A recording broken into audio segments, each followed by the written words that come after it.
ನಿಮ್ಮ ಹೆಸರೇನಮ್ಮ? ಚಿಕ್ಕದೇವಮ್ಮ ಅಂತ. ಯಾವ ಊರಮ್ಮ? ನಂಜನಗೂಡು. ನನ್ನ ಹತ್ರ ನೀವು ನೆನ್ನೆ ಕಾಲ್ ಮಾಡಿ ಮೈಸೂರಿಂದ ನಂಜನಗೂಡಿಂದ ಬೆಳಗ್ಗೆ ನಮ್ಮ ಮನೆಗೆ ಬಂದ್ರಿ. ಏನು ಅನ್ನಿಸ್ತಮ್ಮ ನನ್ನ ಬಗ್ಗೆ? ಇವತ್ತು 9 ಲೇಟ್ ಆಯಿತು ಬಂದು ಇವಾಗ ಹೊರಟಿದ್ದಾರೆ ನೀವು.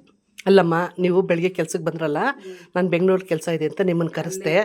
ಬಟ್ ಆ ಅಮ್ಮ ನಿಮಗೆ ಬೇಡ ಅಂದ್ಬಿಟ್ಲು, ಓದಿಲ್ಲ ಅಂತ ಬೇಡ ಅಂದ್ಲು. ಸೊ ನಿಮಗೆ ಪೇಪರ್ ಓದಬೇಕು, ಮಾತ್ರೆ ಓದಬೇಕು ಅಂತ ಹೇಳಿದ್ರು. ನೀವು ನಾನೇನು ಓದಿಲ್ಲ ಅಂತ ಮೇಡಮ್ಗೆ ಹೇಳ್ಬಿಟ್ರಿ, ಅದಕ್ಕೆ ಬೇಡ ಅಂದರು. ನಾನು ಇವಾಗ ನಿಮ್ಮನ್ನು ಶಿವಮೊಗ್ಗ ಕರ್ಕೊಂಬಂದಿದ್ದೀನಿ. ಇವಾಗ ಟೈಮ್ ಬಂದು 12 ಗಂಟೆ. ನಾನು 12 ಗಂಟೆ, ಇವಾಗ ನೈಟ್ 12 ಗಂಟೆ ಇವಾಗ ಬಂದಿದ್ದೀನಿ. ಇವಾಗ ಇವ್ರನ್ನ ಬಿಟ್ಟು ನಾನು ಹೋಗೋ ಅಷ್ಟರಲ್ಲಿ ಬೆಳಗಿನ ಜಾವ 5-6 ಗಂಟೆ ಆಗುತ್ತೆ.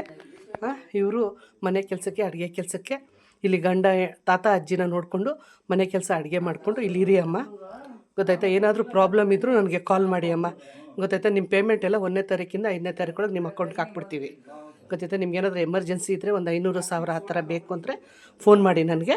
ನಾನು ಇಲ್ಲಿ ಯಾರಿಗಾದರೂ ಫೋನ್ಪೇನೋ ಗೂಗಲ್ ಪೇ ನಂಬರ್ ಕೊಡಿ, ನಾನು ನಿಮ್ಗೆ ಹಾಕ್ಕೊಡ್ತೀನಿ. ನೀವು ನನ್ನ ನಂಬಿ ಇವಾಗ ಇಲ್ಲಿವರೆಗೂ ಬಂದಿದ್ದೀರಾ. 5-6 ಅವರ್ ಕೂತ್ಕೊಂಡು ಬಂದ್ವಿ, ಕಾರಲ್ಲಿ ಕೂತ್ಕೊಂಡು ಬಂದ್ವಿ. ನಿಮ್ಗೇನು ಅನ್ನಿಸ್ತು ನನ್ನ ಬಗ್ಗೆ ಮಾತಾಡಿ ಅಮ್ಮ. ಅಲ್ಲಲ್ಲ, ನನ್ನ ಬಗ್ಗೆ, ನನ್ನ ಏಜೆನ್ಸಿ ಹೆಣ್ಣೆಂಗ್ಸು ಅಂದರೆ ಕೆಲಸ ಮಾಡಲೇಬೇಕು, ಬದುಕಲೇಬೇಕಲ್ಲಮ್ಮ. ಅದಕ್ಕೆ ನಿಮಗೂ ಕಷ್ಟ ಇದೆ ಅಂತ ನಾನು ಕರ್ಕೊಂಬಂದುಬಿಟ್ಟಿದ್ದೀನಿ. ನಮ್ಮ ಜೀವನನೂ ಕಷ್ಟ ಇದೆ. ನಾವು ನಮ್ಮ ಹೊಟ್ಟೆ ಪಡೆಗೆ ನಾವು ಬಂದಿದ್ದೀವಿ, ನಿಮ್ಮ ಹೊಟ್ಟೆ ಪಡೆಗೆ ನೀವು ಅಷ್ಟೇ. ಅಷ್ಟೇ, ಕಷ್ಟನೋ ಸುಖನೋ ಏನೋ ನೀವು ಹೆಂಗೂ ಪಾಪ ಯಾರೂ ಇಲ್ಲ ಅಂತಂದರೆ, ಮಕ್ಕಳಿದ್ದಾರೆ, ಹಸ್ಬೆಂಡ್ ಇಲ್ಲ ಅಂದರೆ ಗೊತ್ತಾಯ್ತಾ, ನಿಮ್ಮ ಮಕ್ಕಳಿದ್ದಾರೆ ಅಂದರೆ ಗೊತ್ತಾಯ್ತಾ, ದುಡಿದ್ಬಿಟ್ಟು ನಿಮ್ಮ ಅಕೌಂಟಲ್ಲಿ ಇಟ್ಕೊಳ್ಳಿ. ಯಾರಿಗೂ ಏನು ಕೊಡಬೇಡಿ. ನಾಳೆ ಕಷ್ಟ ಅಂದರೆ ಯಾರೂ 10 ರೂಪಾಯಿ ನಿಮಗೆ ಕೊಡೋಲ್ಲ.